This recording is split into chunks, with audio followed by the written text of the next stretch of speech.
Hello everyone, welcome back. So, if you're here, you've probably seen maybe my other new YouTube videos or like listen to the other podcast episodes. I'm taking a new approach. I'm trying a different style.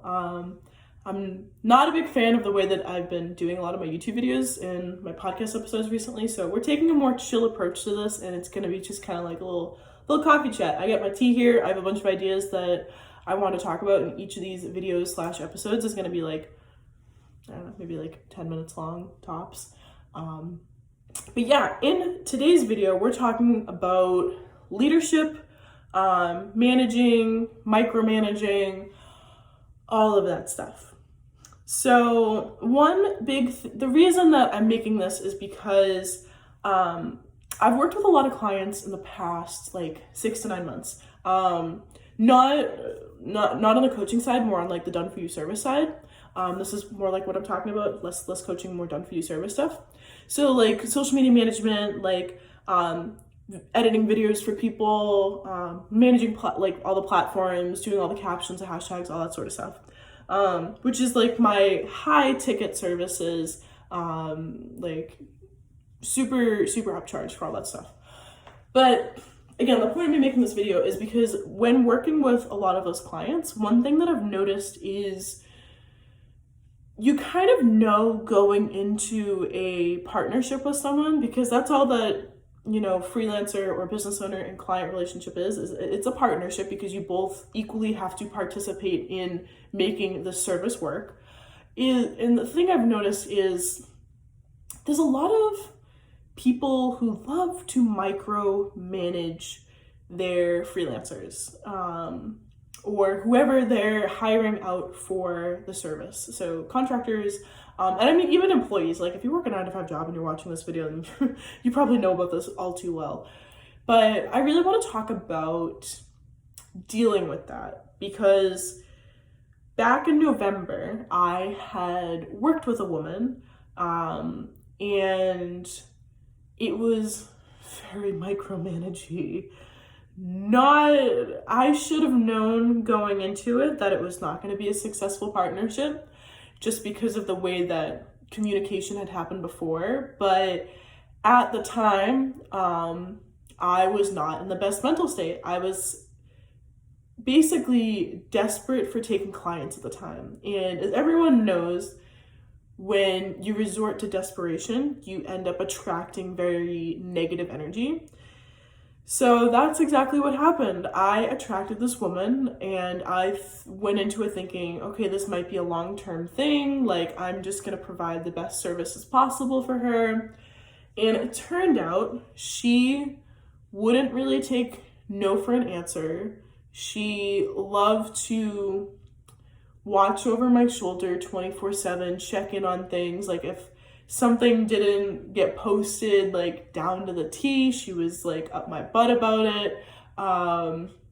Small little errors, like, and it wasn't even just like grammatical stuff. It was just like, how when you first start working with someone and like you're still trying to understand their business and they're trying to understand how you work, there was no room for her to like understand that. It was just, you're doing this wrong, this is how you should be doing it. And I know saying it out loud sounds like just, like she wants it done because she's paying for the service. But like I've worked with other people where like we've made this work over a longer period of time. She was not willing to try and make it work. She was basically expecting that I understood 100% of what was going on in her brain. And I talk about this a lot in my outsourcing part of like my membership and all my trainings and stuff. But you're never going to understand 100% of what is going on in someone else's brain. And I was like, lady, this is just like ridiculous. I couldn't keep up with it. Like, one, her posting schedule was ridiculous, and she wasn't willing to implement strategies that I wanted to give her. She wasn't willing to implement any sort of change. And she was basically just like using me as a puppet the whole time. And I'm like, what is the point of you even paying me? What is the point of you even having me do this job if you're just going to basically be watching over my shoulder the whole time and telling me what to do? Like, she wouldn't even give me the opportunity to like learn. And that's what really frustrated me. I'm like, it's gonna take time. And that's something that I really want to point out with you guys, is that if you're working with someone like this, you need to terminate the relationship early on, because it doesn't change. I gave her the benefit of the doubt for a full month. I needed the money. I needed to get paid. And ultimately, in the end, I ended up having to give her a refund for something. And I was, that's a whole other story though. She's never, ever again. Never, ever, ever again.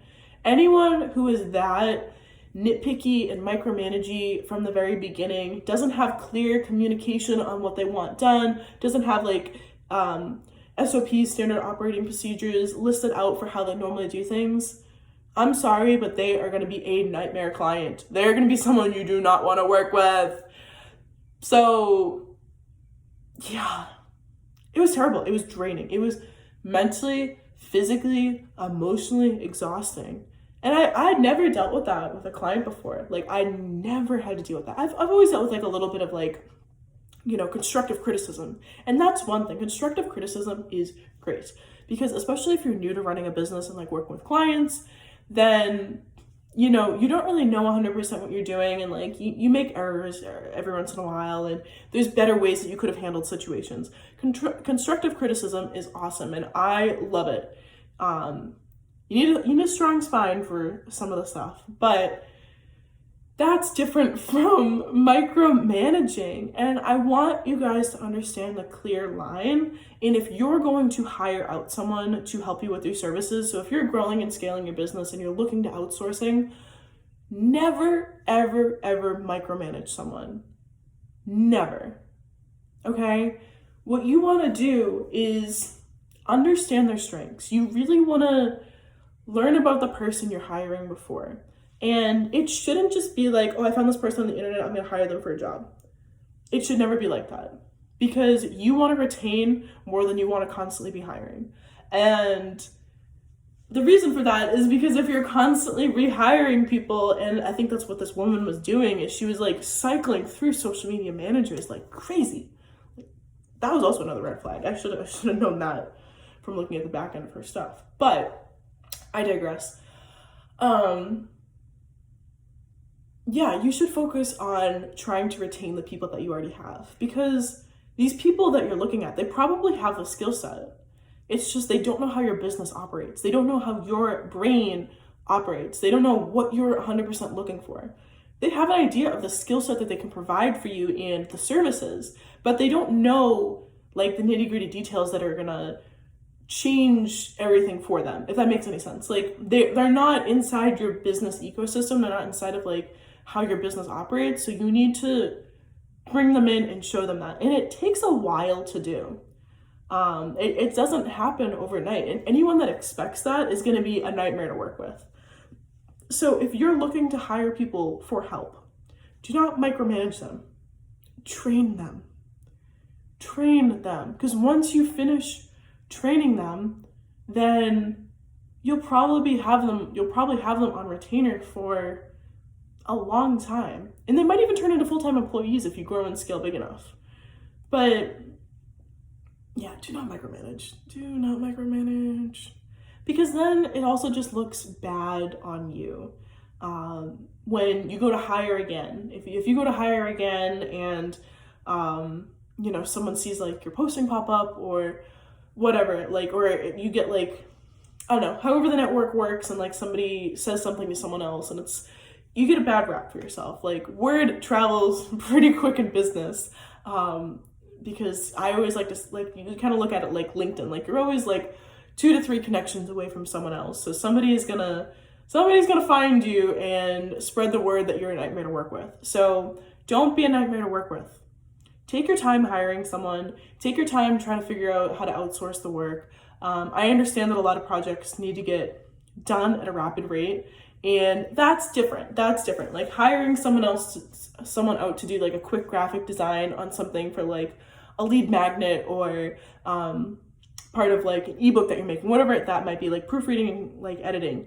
But if you're looking to have someone long-term for like retainer partnerships, like freelancing opportunities, really try and understand them as a person. Look into their strengths, look into their weaknesses, like figure out what you actually want and build that relationship with them. Like, encourage them, build them up as a person. Like, they're probably not going to be only working for you, they're going to be working with other people. So their business with someone else is going to be different than their business with you. So you need to set clear expectations from the beginning. Do not be a micromanager. Do not look over someone's shoulder 24/7. If they make a mistake, give them constructive criticism.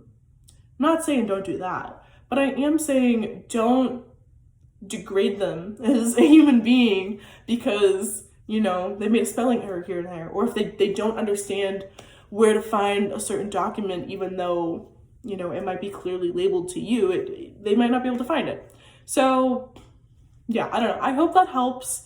And yeah, just really try and understand the difference between leading and micromanaging, because there is a very clear and distinct difference. And if you're not setting yourself up for success when you're at the point when you need to outsource and like hire out people to help you, if you don't understand how to manage people properly, then the whole business is going to just crumble down, and you're going to constantly have to rehire people, retrain people, and it's going to take way more time to do that than nurturing someone up to work with you long term. So I hope that helps, and let me know in the comments if you have any other questions.